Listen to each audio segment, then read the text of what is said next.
नमस्कार, आप देख रहे हैं पंजाब केसरी और मैं हूं अनिल पाहवा। देश भर में चुनावों का ये अंतिम दौर है। आखिरी चरण में पंजाब में चुनाव होंगे और पंजाब में चुनावों के बाद 4 जून को परिणाम घोषित होंगे। प्रधानमंत्री नरेंद्र मोदी की सरकार के सामने इंडिया ब्लॉक मजबूत होकर खड़ा है। इसमें कितनी मजबूती है और ये कितना सफल हो पाएगा, इस सब बातों पर हम बात करेंगे आज। हमारे साथ हैं राजीव शुक्ला जी। शुक्ला जी, आपका बहुत बहुत स्वागत है। शुक्ला जी, जो 6 चरण के चुनाव हो चुके हैं, 7वें चरण में आपको उम्मीद है कि सफलता मिलेगी। ओवरऑल आपको क्या लग रहा है? देखिए, ओवरऑल की जहाँ तक बात है तो अभी तक जो हमारे पास 6 चरणों की रिपोर्ट है उस हिसाब से इंडिया गठबंधन बढ़त बनाए हुए है और काफ़ी बढ़त बनाए हुए है। और जो 7वां चरण है उसमें ज़्यादातर पंजाब, हिमाचल और कुछ बिहार, कुछ यूपी।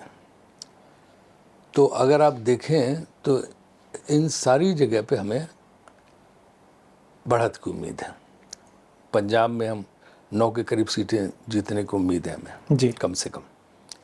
और हिमाचल में भी हम इस बार 4 सीट पे उम्मीद रखे हुए हैं कि हम जीतेंगे और 3 तो बिल्कुल पक्की नज़र आ रही हैं। और बिहार में भी और उत्तर प्रदेश में भी इस बार चौंकाने वाले नतीजे होंगे। उत्तर प्रदेश में हमें उम्मीद नहीं थी, लेकिन उत्तर प्रदेश में जिस तरह अंडर करंट है नीचे, जिस तरह की भीड़ उमड़ रही है राहुल गांधी, प्रियंका गांधी और अखिलेश यादव की मीटिंग में, उसे देख के लगता है कि बहुत ज़बरदस्त अंडर करंट है। नीचे लोग बहुत परेशान हैं सरकार से, महंगाई से, बेरोजगारी से तंग हैं लोग। तो इसलिए जो है रिजल्ट बहुत चौंकाने वाले होंगे, ऐसी मुझे उम्मीद है। सर, आपने जैसे कहा कि चौंकाने वाले रिजल्ट होंगे, तो मतलब जैसे मोदी सरकार के लोग दावा कर रहे हैं कि 400 पार हो जाएगी, भाजपा दावा कर रही है, तो अगर वो 400 पार नहीं हो रहा है तो इंडिया ब्लॉक कितना पार कर रहा है? देखिए पवार साहब, आप तो बड़े प्रखर पत्रकार हैं। 400 पार से उन्होंने शुरुआत की थी। अब बीजेपी के लोग 400 पार की मजाक बना रहे हैं। अब वो कहते जी बहुमत आ जाएगा, बहुमत के माने 272 की बात करने लगे। 400 पार की बात तो छोड़ दी, वो तो अब ज़बरदस्ती जब कहा जा रहा तो एक आध लोग नड्डा जी वगैरह बोल देते, बाकी 400 पार का जैसे शुरू में उन्होंने धूम किया तो कोई बात ही नहीं, तो उन्होंने ही छोड़ दिया अब 400 पार का नारा, है ना। और 400 पार के पीछे उनका मकसद भी जाहिर हो गया कि वो जो है संविधान बदलना चाहते थे, जिससे दलित, पिछड़े सब लोगों में बड़ा भारी जो है गुस्सा आ गया, उससे वो घबरा गए। इसलिए महाराष्ट्र, उत्तर प्रदेश सब जगह इनका भारी नुकसान हो रहा है। तो अब वो खुद ही जो है 400 छोड़ के 272 की बात करने लगे कि वो उतने आ जाएं, हैं। लेकिन 200 के करीब के ऊपर बढ़ना मुश्किल है उनका, जो हालात हैं अभी। और मुझे लगता है कि इंडिया गठबंधन की सरकार बनेगी। मोदी साहब अक्सर अपने भाषणों में कहते हैं कि जो राहुल गांधी हैं उनको पाकिस्तान से समर्थन मिल रहा है, उसकी जांच होनी चाहिए। तो इस पे आप क्या कहोगे? इस पे हमारा बड़ा स्पष्ट कहना है। सबसे पहले बताओ कि इतिहास इस देश का क्या, पाकिस्तान को किसने सबक सिखाया, पाकिस्तान को 2 बार किसने हराया? इंदिरा गांधी ने पाकिस्तान के 2 टुकड़े कर दिए, और इसके पहले कांग्रेस की लाल बहादुर शास्त्री की सरकार ने, जिसने 65 का चुनाव वो युद्ध हराया और 71 का युद्ध हराया। उसके बाद पाकिस्तान की हिम्मत नहीं पड़ी पूर्ण युद्ध लड़ने की कभी इंडिया से, जी। है ना। तो कांग्रेस का रिकॉर्ड क्या हुआ? पाकिस्तान को सबक सिखाने वाला। तो पाकिस्तान को तारीफ करेगा? पाकिस्तान तो गांधी परिवार से चिढ़ता है कि हमारे मुल्क के 2 टुकड़े कर दिए, तो वो क्या करेंगे? और फिर अगर कोई ऐरा गहरा, वो जो है एक इमरान खान के साथ रहता था एक आदमी, उसने कुछ बयान दिया था, है ना, उसको लेके आप कहने लगे पाकिस्तान। वो तो इमरान खान तो खुद ही जेल में, कोई पाकिस्तान का वो तो दुबई रहते हैं, जिन्होंने बोला था उनका कोई मतलब ही नहीं। तो ऐसे तो फिर नवाज शरीफ के यहाँ चाय समोसा खाने ये गए थे, बिरयानी खाने ये गए थे, उनकी पोती की शादी में ये गए थे वहाँ पे। तो और वो वैसे तो वो लोग उनकी तरह, इमरान खान ने उनकी तारीफ की थी जब रशिया वाला यूक्रेन की लड़ाई हुई थी। तो क्या मतलब पाकिस्तान का समर्थन मोदी जी को हो गया? जबकि वो तो प्रधानमंत्री था, जब बोला तो वो तो पाकिस्तान का समर्थन माना जाना चाहिए। तो पाकिस्तान के साथ तो उन्होंने सब कुछ किया था। बस लेके भाजपा के लोग गए थे प्रधानमंत्री, जब कारगिल युद्ध हो गया था पीछे से। तो पाकिस्तान ने तो इनको तमाचे मारे हैं, पाकिस्तान को तमाचा तो कांग्रेस ने मारा दोनों बार। 65 की लड़ाई में भी, 71 की लड़ाई में भी। सर आप 4 बार सांसद बने हो, आपने मनमोहन सिंह जी की जो 10 साल सरकार रही है वो भी देखी है, आपने प्रधानमंत्री नरेंद्र मोदी जो अभी सरकार चला रहे हैं 10 साल इनको हो गए, आप डिफरेंस क्या समझते हो दोनों में मेन? डिफरेंस ये है कि मनमोहन सिंह जी सरकार ने बहुत काम किया, बहुत योजनाएं लाई, बहुत काम, वो अर्थशास्त्री हैं, विद्वान हैं, तो उन्होंने बहुत काम किया। उन्हीं की सारी योजनाएं मोदी जी को माननी पड़ी, तब आलोचना करते थे, अब उन्हीं की सब योजना, चाहे मनरेगा हो, चाहे खाद्य सुरक्षा योजना जिसमें भोजन मिलता है लोगों को मुफ्त, चाहे जो है ये चंद्रयान की योजना भी पूरा पैसा और प्रोजेक्ट जो है मनमोहन सिंह ने जो है जारी किया था, उसको अप्रूव किया था वहाँ पे।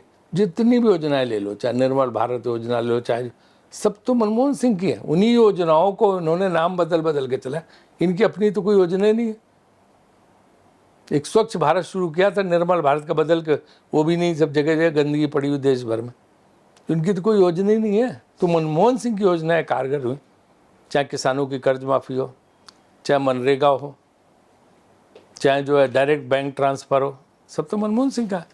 सर राहुल गांधी की एक टाइम पे विपक्ष ने इमेज बनाई थी पप्पू की, लेकिन उन्होंने अपने आप को प्रूव किया, यात्राएं निकाली और आज वो डट कर जो भाजपा की सरकार है या एनडीए के सामने खड़े हैं डट कर, लेकिन उनको 2 सीटों पर क्यों चुनाव लड़ना पड़ रहा? देखिए मैं आपको बताऊँ कि राहुल जी को उन्होंने ज़बरदस्ती जानबूझ के झूठ फैला के उन्हें उनकी इमेज खराब करने की कोशिश की जी, है ना, लेकिन उन्होंने अपने आप को साबित कर दिया कि वो स्टील मैन है।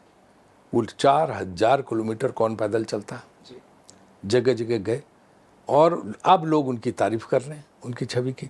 दूसरे उनके अंदर संघर्ष की क्षमता, लगातार संघर्ष कर रहे हैं, इनके फैलाए हुए झूठ से डरते नहीं हैं। 2 जगह चुनाव लड़ने का ये है मकसद कि गांधी परिवार कश्मीर से लेकर कन्याकुमारी तक लोकप्रिय है, दक्षिण भारत में भी लोग उनको पसंद करते हैं और उत्तर भारत में, दोनों जगह से मांग होती है। तो इसलिए दोनों जगह से वो चुनाव लड़े ताकि दोनों जगह के लोगों की जो मांग है उसको पूरा किया जा सके। जैसे आप देखो 2014 के चुनाव मोदी जी 2 जगह से लड़े थे जी, गुजरात से भी और उत्तर प्रदेश से भी, तो कोई नई बात तो है नहीं। लेकिन इस समय में एक ये बहुत उम्मीद थी सबको कि प्रियंका गांधी जी सामने आएंगे, वो कहीं ना कहीं से चुनाव लड़ेंगे, उनका चुनाव लड़ना भी एक बड़ा चर्चा का विषय है। देखिए बहुत मांग उनकी थी कि वो चुनाव लड़ें, लेकिन उन्होंने कहा कि नहीं मैं पार्टी के लिए प्रचार करूँगी, वरना चुनाव में फंस जाऊँगी, चुनाव का काम देखने लगूँगी तो देश भर में मैं प्रचार नहीं कर। इस बार उन्होंने ज़बरदस्त प्रचार किया, हर जगह उनके भाषणों की ज़बरदस्त तारीफ है। मोदी जी ने 2-4 जो ऐसे भाषण किए, उसका जवाब उन्होंने जो करारा दिया वो भाषण देना बंद कर दिया कि आपके मंगलसूत्र छीन लेंगे, मुगी औरतों के मंगलसूत्र कांग्रेस पार्टी छीन लेगी। प्रियंका गांधी ने कहा अरे मेरी माँ ने तो अपना मंगलसूत्र देश के लिए कुर्बान कर दिया, हम किसका मंगलसूत्र छीन लेंगे, 55 साल से किसी के मंगलसूत्र। तो मोदी ने कहा कि जैसे आपका 2 भैंसें हैं तो कांग्रेस आपकी 1 भैंस छीन लेगी। तो उन्होंने उसका जवाब दिया कि कांग्रेस ने 55 साल में किसी की भैंस छीनी, ये क्या भाषा है? इस तरह की भाषा एक प्रधानमंत्री से पद पर बैठे व्यक्ति को देना चाहिए कि हम तुम्हारी भैंस छीन लेंगे। तो ये जो है इनका मजाकी बना, भाजपा के नेता भी नहीं पसंद कर रहे हैं भाषण। अगर उनसे चुपचाप बात करो तो खुद ही आलोचना करते हैं। सर आपने बहुत सारे चुनावों में हिस्सा लिया है, आपने प्रचार भी किया है सबके कैंडिडेट्स के लिए, आपको नहीं लगता है कि जैसे आपने अभी बात करी कि इन चुनावों में जो एक भाषण का स्तर है वो गिर रहा है राजनीति में? निश्चित मैं पूरी तरह से पावा साहब से सहमत हूँ कि भाषण का स्तर बहुत गिरा है, और इस बार दुख ही है कि इस देश के सर्वोच्च पद पर बैठे व्यक्ति ने भाषण का स्तर गिराया, जो नहीं होता था। क्या नेहरू जी ने कभी ऐसे बोले? क्या लाल बहादुर शास्त्री ऐसे बोले? क्या मोरारजी देसाई ऐसे बोले? क्या चौधरी चरण सिंह बोले? क्या इंदिरा जी ऐसी बोली? क्या राजीव गांधी ऐसे बोले? क्या नरसिम्हा राव, मनमोहन सिंह जी, देवगढ़ है, गुजरात साहब ने इस तरह के भाषण दिए? कभी नहीं। पंजाब में अटल जी, जी, क्या मतलब उनसे अटल जी का दूसरी पार्टी वाले सम्मान करते, क्योंकि भाषा इतनी ज़बरदस्त थी। क्या भाषण देते थे, क्या इज्जत अटल जी की। मरने के बाद भी हम सब सम्मान प्रदान करते हैं। अगर कोई उनको सम्मान नहीं देता है तो भाजपा नहीं देती अटल जी को सम्मान। उनके इतने पोस्टर बैनर लगे हैं देश भर में भाजपा के, एक में अटल जी का इतना छोटा फोटो भी दिखा दो। अटल जी को भुला दिया उन्होंने, अडवाणी जी को भुला दिया उन्होंने, उनका जिक्र तक नहीं है। अटल जी ने कोई काम किया था, अडवाणी जी ने कोई काम किया था, कहीं ये लोग बोलते हैं? एक भाषण में मोदी जी के बता दो या उनके नेताओं के भाषण बता दो, एक अटल जी का नाम भी लेते हो कि अटल जी ने ये काम किया था, जबकि अटल जी ने बहुत काम किए थे। हम कांग्रेसी कहते कि उन्होंने काम किए थे, लेकिन ये अटल जी का नाम नहीं लेते, क्योंकि किसी दूसरे को श्रेय नहीं देना, हर चीज़ का श्रेय खुद लेना है। कि 2000 इनका ये कहना है कि जनता की निगाहों में ये झोंक दो धूल कि 2014 से पहले ये देश था ही नहीं कुछ। 2014 मोदी जी आए, फिर उन्होंने देश बनाया। जलंधर में भी कुछ नहीं था, न सड़कें थी, न बिल्डिंग थी, न इमारत थी, कुछ नहीं था। यहाँ तो सिर्फ खेत थे। फिर मोदी जी आए, यहाँ सड़कें बनाई, घर बनाए, कंपनी बाग बनाया, उन्होंने आके रेलवे स्टेशन बनाया, ट्रेन लाए, आदमपुर में जहाज लाए, आदमपुर का वो लगाना है, सब पिछले 10 साल में हुआ। इसके पहले देश में कुछ किसी ने किए नहीं, न मनमोहन सिंह ने किया, न अटल जी ने किया, न इंदिरा गांधी ने किया, न नेहरू जी ने किया, न शास्त्री जी ने किया, न चरण सिंह ने किया, न मुरारी जी, किसी प्रधानमंत्री ने कोई काम ही नहीं किया, सब इन्होंने आके किया। ये जो एक कोशिश है कि सिर्फ मई ने सबको और किसी ने कुछ नहीं, उसमें अटल जी को भी इन्होंने कहा कि अटल जी का नाम लेंगे तो फिर श्रेय उनको भी मिल जाएगा, इसलिए उनका नाम भी मतलब। जबकि जो सड़कों का जाल बिछाने का काम अटल जी ने शुरू किया था। हम आज कांग्रेस ही बोलते हैं दावे के साथ। सर, महंगाई और बेरोजगारी बहुत बड़ा मुद्दा रहा है इस देश में, शुरू से ही रहा है। आज की तारीख में विपक्ष महंगाई और बेरोजगारी पर उस स्तर पर प्रदर्शन नहीं कर पा रहा, रोष नहीं जता पा रहा। अब आपको याद होगा पिछली सरकारों में जब मनमोहन सिंह जी की सरकार थी तो कोई सिलेंडर सिर पे लेके घूम रहा था, 400 रुपये सिलेंडर हो गया, तो अब 400 से 1100 सिलेंडर हो गया। देखिए, हम लोग लगातार बोल रहे हैं, हर भाषण में बोल रहे हैं, हर जगह बोल रहे हैं। समस्या एक है पवार साहब कि आप जैसे लोग जो प्रिंट मीडिया के लोग हैं वो तो वो बात दिखाते हो, लेकिन टेलीविज़न चैनलों का एक बड़ा समूह उस चीज़ को दबा देता है। वो जो है सरकार के कहने पे उस ढंग से चलता है। तो विपक्ष की आवाज़ जिस तरह मुखर होकर आनी चाहिए वो या तो सोशल मीडिया से आ रही है या आप जैसे अखबारों से। सर, पंजाब की बात करूंगा, पंजाब आए प्रचार के लिए। पंजाब में कांग्रेस और आम आदमी पार्टी अलग अलग लड़ रहे हैं, और जबकि बाकी देश में इंडिया ब्लॉक में कांग्रेस और आप इकट्ठे लड़। देखिए, इंडिया ब्लॉक का जो गठन हुआ है वो एक गठबंधन है राष्ट्रीय स्तर पे तमाम दलों का, जिनका मुख्य मकसद है कि तानाशाही सरकार को हटाना, महंगाई बेरोजगारी जिसने पैदा की ऐसी सरकार को हटाना और झूठे वादे करने वाली सरकार को हटाना। उसमें अचल अलग अलग विचारधाराओं के लोग भी हैं, लेकिन सब इस एक मकसद के लिए इकट्ठे हो रहे हैं। आप देखिए, आप पंजाब की बात करते हो, बंगाल में भी तो है ममता बनर्जी, हम साथ नहीं लड़ रहे हैं, अलग अलग लड़ रहे हैं, एक दूसरे के खिलाफ लड़ रहे हैं, लेकिन वो इंडिया गठबंधन की हिस्सा है। केरल में कम्युनिस्ट पार्टी लड़ रही, हमारा वो कम्युनिस्ट पार्टी से मुकाबला है, लेकिन अंतोगत्ता वो इंडिया गठबंधन के हिस्से हैं। इसी तरह पंजाब में जनता ने हमें कहा कि आप विपक्ष की भूमिका निभाई, सबसे बड़ी विपक्षी पार्टी के रूप में हमें जनता ने जनमत दिया, तो यहाँ हम विपक्षी भूमिका निभा रहे हैं। सर, अब हम पंजाब में सपोज करो कोई वोटर डाल रहा है, किसी आप कांग्रेस को वोट डाल रहा है, वो आपको पसंद नहीं करता, लेकिन जब हम ऊपर बैठेंगे केंद्र में, सपोज करो आपकी सरकार बनती है, तो दोनों मिलकर बैठेंगे, तो वहाँ फिर उस पंजाब के बंदे से या उस वोटर के साथ धोखा नहीं हो गया? ये कोई धोखा नहीं होगा। नीतीश कुमार कितनी बार अदल बदल के गए जी, और बिहार में मोदी जी उनके साथ हैं, जो कहते थे जिंदगी में मैं मोदी के साथ नहीं जाऊंगा, मर जाना पसंद करूंगा, मोदी के साथ नहीं जाऊंगा, अब उनके साथ हैं। चंद्रबाबू नायडू ने कहा कि जिंदगी भर में मैं जो है मोदी की शक्ल भी नहीं देखना चाहूँगा, अब उनके साथ हैं। जी, क्या बात है सर? ये तो डिफरेंस आपकी बात समझ आ गई, लेकिन जो कांग्रेस को छोड़कर लोग जा रहे हैं, बहुत सारे लोग सेंटर में भी छोड़ के गए हैं। पंजाब में बात कर लें, कैप्टन अमरिंदर सिंह छोड़ के चले गए, सुनील जाखड़ छोड़ के चले गए, तो इन लोगों के जाने से क्या कांग्रेस को नुकसान नहीं हुआ? नहीं, कोई नुकसान नहीं होता, ये हमेशा से होता है। 70 साल का इतिहास उठा लो, लोग आते और जाते रहते हैं पार्टियों में, ये किसी व्यक्ति का निजी निर्णय होता है।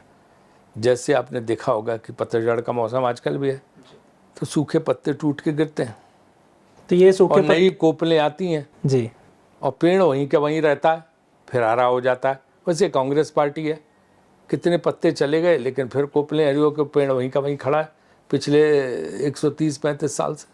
कांग्रेस का पेड़ फिर हरा भरा हो गया और अगर ये झड़े हुए पत्ते दोबारा आना चाहेंगे तो क्या उनको एक्सेप्ट किया जाए? ये तो उस समय सोचेंगे कि क्या करें। कांग्रेस विशाल वट वृक्ष है। पंजाब में सर आप 13 सीटों पे चुनाव लड़ रहे हैं, आपको कितनी सीटों की संभावना है जो जीत? देखिए, यहाँ जो पत्रकारों ने मुझे बताया कि 9 सीट तक तो आ ही सकती है, उससे ज़्यादा 13 भी में से 9 सीटें आप जीत जाएंगे। हाँ, ऐसा बोलते हैं लोग यहाँ। भाजपा की स्थिति आपको क्या लगती है पंजाब में? भाजपा तो बड़ी मुश्किल, एक सीट भी मिल जाए तो बड़ी बात है। 9 सीटें एक तो उन्होंने हर जगह से जो रिजेक्टेड लोग थे वो सब अपनी पार्टी में ले लिए। कुछ झड़े हुए पत्ते भी लिए हैं। हाँ, जिनको जो है, जिनकी कोई वैल्यू नहीं, जिनसे लोग चिढ़े हुए हैं, उससे भी लोग बहुत चिढ़े हुए हैं उनके खिलाफ। कांग्रेस अगर सत्ता में आते हैं, इंडिया ब्लॉक सत्ता में आता है तो प्रधानमंत्री कौन हो? हम जैसे हमने गठबंधन बनाया है उसमें मिलजुल के जैसे हम तय करते हैं उससे मिलजुल के तय कर लेंगे। मनमोहन सिंह को हमने घोषित किया था तब प्रधानमंत्री बने थे। यूपीए गठबंधन ने मिलकर तय किया, मनमोहन सिंह प्रधानमंत्री बन गए थे। पंजाब में कांग्रेस को लेकर आपकी और क्या संभावना है? अगर आप कांग्रेस की सरकार आप केंद्र में देखिए, अगर हमारी लोकसभा में अच्छा रिजल्ट आया तो आगे विधानसभा चुनाव में कांग्रेस बहुत अच्छा करेगी और लोग पंजाब में कांग्रेस को वापस लाएंगे। पर आम आदमी पार्टी एक बड़ा चैलेंज है, 92 सीट्स जीत के वो आए। हाँ, वो आए हैं, लेकिन उससे क्या फर्क पड़ता है? वो एक चुनाव की बात होती है, अगले चुनाव में जनता जिसका चाहे, जनता की मर्जी। अगर पंजाब में चुनाव आएगा तो संभावना है कि पंजाब में भी कांग्रेस और 100% आपका पंजाब में गठबंधन हमारी हो सकता सरकार है। बनेगी, हरियाणा में बनेगी, हिमाचल में दोबारा फिर सरकार बनेगी। तो आपको ऐसा लगता है कि ऐसी दोनों की गठबंधन पंजाब में भी हो सकता है, आप और कांग्रेस का? नहीं, देखिए, अभी इसमें नहीं हुआ तो उसमें तो संभावना नहीं लगती अभी। अगर आपकी केंद्र में सरकार बनती है तो पंजाब के लिए आपके पास क्या ब्लूप्रिंट है? बहुत ब्लूप्रिंट है। जैसे आज ही मैंने बोला है कि पंजाब जैसे जलंधर, लुधियाना, ये सब हब हैं उद्योग के, व्यापार के। यहाँ पंजाब के लोग यूपी बिहार के लोगों को इतना रोजगार देते हैं कि आप सोच नहीं सकते हो, है ना। तो हमें उद्योग व व्यापार यहाँ के एक तो बढ़ाना है, यहाँ की अर्थव्यवस्था को मजबूत करना। उसके लिए हम जीएसटी, मौजूदा जीएसटी को बिल्कुल समाप्त करें और सरल जीएसटी लाएंगे ताकि उनको कोई तकलीफ ना हो। एक राहत हम जीएसटी की बहुत बड़ी उनको देने वाले हैं। दूसरे, किसानों, पंजाब का किसान जो है विश्व भर में जाना जाता है जी, है ना। इसी ने देश को अन्न का भंडार दिया। तो हम किसानों के, तो उनके जितने वो खेती करने के सामान है सब पे जीएसटी हटा देंगे और एमएसपी की गारंटी देंगे, कानूनन गारंटी। माने कि हम बाकायदे संसद में बिल पास करके, विधेयक पास करके उसको एमएसपी की कानूनन गारंटी देंगे ताकि किसान को किसी किस्म का नुकसान ना हो उनकी, और फसल का जो वो है मुआवजा, उनके अगर नुकसान होता है वो देंगे और उनकी सही कीमत उनको मिले। स्वामीनाथन कमेटी ने जो फार्मूला दिया, तो ये सारी चीज़ें हम करेंगे कि पंजाब के किसान को समृद्धशाली बनाएंगे और यहाँ को उद्योग, व्यापार, दुकानदार सबको मदद करेंगे जीएसटी को बदल के। केंद्र की भाजपा सरकार आरोप लगाती है कि जो किसानों का विरोध है उसके पीछे विपक्ष की चाल है। यार, हजारों किसान दिल्ली बॉर्डर पे अपने आप पहुंच गया ट्रैक्टर लेके। कोई विपक्षी किसी राजनीतिक दल की हैसियत नहीं है कि उन्हें पहुंचा दे लेके। अपने आप गए थे, उस ठंड में पड़े रहे वहाँ, 700 लोग मारे गए। कोई राजनीतिक दल ले जा सकता है? ये उनका अपना दर्द था, अपना दुख था, खुद गए थे। शुक्ला जी, राम मंदिर का मुद्दा एक बहुत कहा जा रहा है कि भाजपा को बड़ा बेनिफिट दे रहा है, आप उस पर क्या कहेंगे? देख, मेरा ये मानना है कि ये झूठ एक फैला रहे हैं। कांग्रेस पार्टी पूरी तरह से, ये मेरा ऑफिशियल स्टेटमेंट है, कांग्रेस पार्टी पूरी तरह से राम मंदिर के पक्ष में है। राम से बहुत बड़ी श्रद्धा है कांग्रेस पार्टी के लोगों से। ये जो मंदिर बना है ये बीजेपी ने नहीं बनाया है, ये सुप्रीम कोर्ट के आदेश पे बना है और कांग्रेस ने पहले दिन से बोला कि जो अदालत का फैसला होगा उसे हम मानेंगे। और जब अदालत का फैसला आया 2019 में, तो कांग्रेस की वर्किंग कमेटी की मीटिंग हुई सोनिया गांधी के घर में और वहाँ सर्वसम्मत से फैसला लिया गया कि अब अयोध्या में भव्य राम मंदिर का निर्माण होना चाहिए और हमने राम मंदिर को समर्थन दिया। और उसके बाद बना किससे है? लाखों लोगों ने, करोड़ों लोगों ने चंदा दिया। बीजेपी ने कोई पैसा नहीं दिया है, भाजपा ने, ये तो सिर्फ श्रेय लूट रहे हैं। सुप्रीम कोर्ट के आदेश से बन रहा है और चंदा दिया जनता ने, जिसमें जो है लाखों कांग्रेसियों ने चंदा दिया मंदिर बनाने के लिए। तो अब हमारा ये है, नीति है, जो हमारे राष्ट्रीय अध्यक्ष खड़गे साहब ने भी बोला है कि हमारी सरकार आई तो हम राम मंदिर का पूर्ण निर्माण करेंगे। जो अधूरा राम मंदिर उन्होंने बनाया है, और चुनावों के लालच में इन्होंने अधूरे मंदिर का जो है उद्घाटन कर दिया, जबकि शास्त्रों के हिसाब से, धर्म के हिसाब से अधूरे मंदिर का कभी, या अधूरे गुरुद्वारे का, अधूरे मंदिर का कभी उद्घाटन नहीं होता। वो मनाही है उसकी शास्त्रों में, हमारे धार्मिक ग्रंथों में।